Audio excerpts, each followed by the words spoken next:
Anna Flowerday, Te Whare, testing 1, 2, 3, 4, 5, 6. 6. That's how I give away I'm Australian, especially because our street address is 56.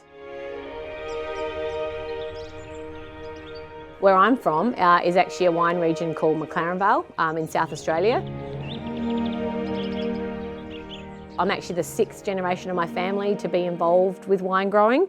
I think I can claim that when I was 2, I did my first vintage.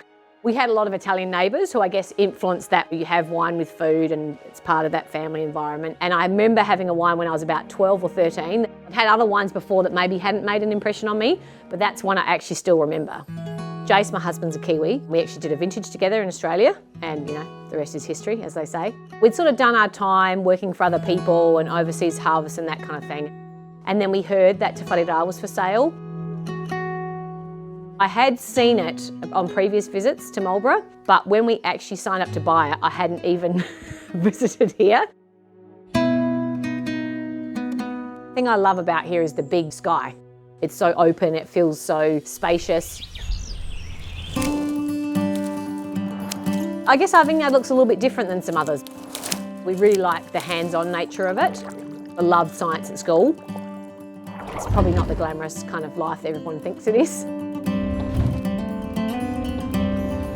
We kind of sell that a lot of the wine industry, but it's still farming.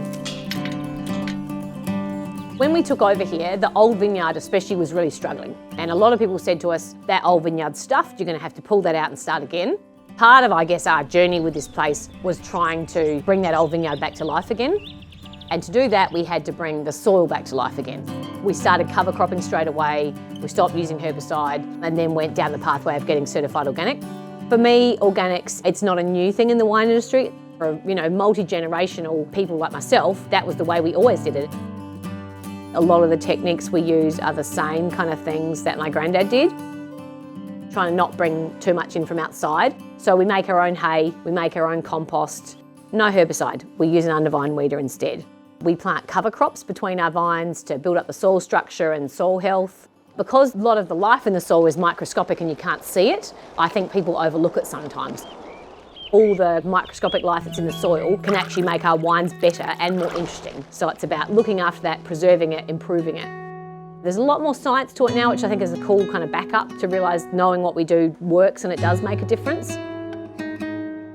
Part of the conversion to organic was we live on the property. It's our kids' home and, they've thankfully gone past the age where they eat dirt. But if they do eat dirt, I know it's just dirt.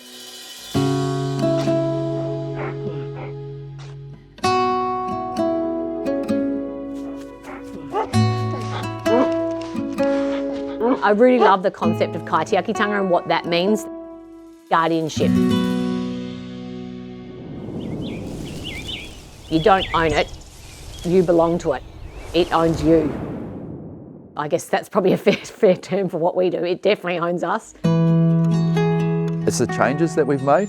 That's one of the rewarding things. Soil that was now fully alive and it's giving you this amazing fruit. Especially when you know you can hand it on to the next generation. I want to make sure that whether it's to our girls or it's someone who comes after us, that we've left it in a better state than what we found it.